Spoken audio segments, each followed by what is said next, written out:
এবারের ভয়াবহ বন্যায় ব্যাপক ক্ষতি হয়েছে কৃষি খাতে।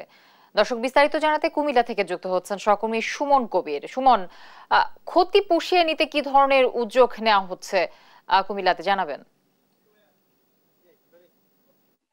জি জ্যোতি, আপনি যেটা বলছেন আমি আপনাকে সে জানিয়ে রাখি, কুমিল্লা এখন যে এলাকাটা রয়েছে সে বুড়িবড়ি এলাকা, বুড়িচঙ্গের।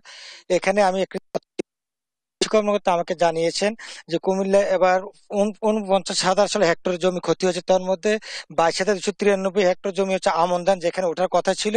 আসলে আমন ধান পুরোটাই ক্ষতি হয়েছে এবং সেই দিক থেকে ৭৫০ কোটি টাকার ক্ষতি হয়েছে কৃষিতে। এবং আর একটু হিসাব যদি করতে চাই, ৯০০ কোটি টাকার ক্ষতি হয়েছে। আমি এখন যে এলাকায় একটা লোক আমার সাথে আসলে জড়িত ছিল, উনার আসলে পাঁচখানি জায়গা আসলে রয়েছে, যে পাঁচখানি জায়গায় যে ক্ষতি। আসলে ভাই, কি পরিমাণ ক্ষতি হয়েছে আপনার এই ফসল?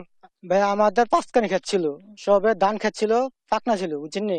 তো আমরা বৃষ্টি থেকে ধানটা দেয় নাই, কারণ থাকতো ধানটা দাঁড়িয়ে মূলে ধানটা দিতে পারি না, ভাঙ্গা সব লেগে গেছে পাকনা ধান। এখন আমাদের কোনো ব্যবস্থা নেই যে আমরা কিভাবে চললাম, কিভাবে খানা খামো। ঠিক আছে, তো আপনারা যদি কিছু সাহায্য করতেন অথবা বৃষ্টি দিতেন, আমরা কিন্তু মোটামুটি চলে যেতাম, বুঝছেন নি?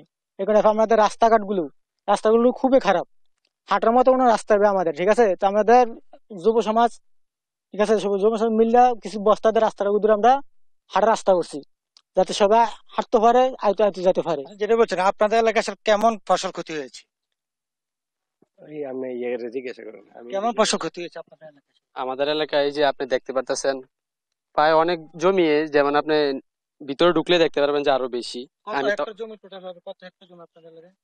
এটা তো সঠিক আইডিয়াতে বলতে পারতেছি না, মানে ঘুরলে বলতে পারবো আর কি। যেমন আমার আশেপাশে যেটি আছে এটি। আসলে যেটা বলছিলেন, আমরা দেখেছি যে এলাকাটা রয়েছে এখানে প্রায় আমরা হিসাব করেছি বুড়িচঙ্গা এলাকা ৫,০০০ হেক্টর। সুমন কবির যুক্ত হয়েছিলেন কুমিল্লা থেকে।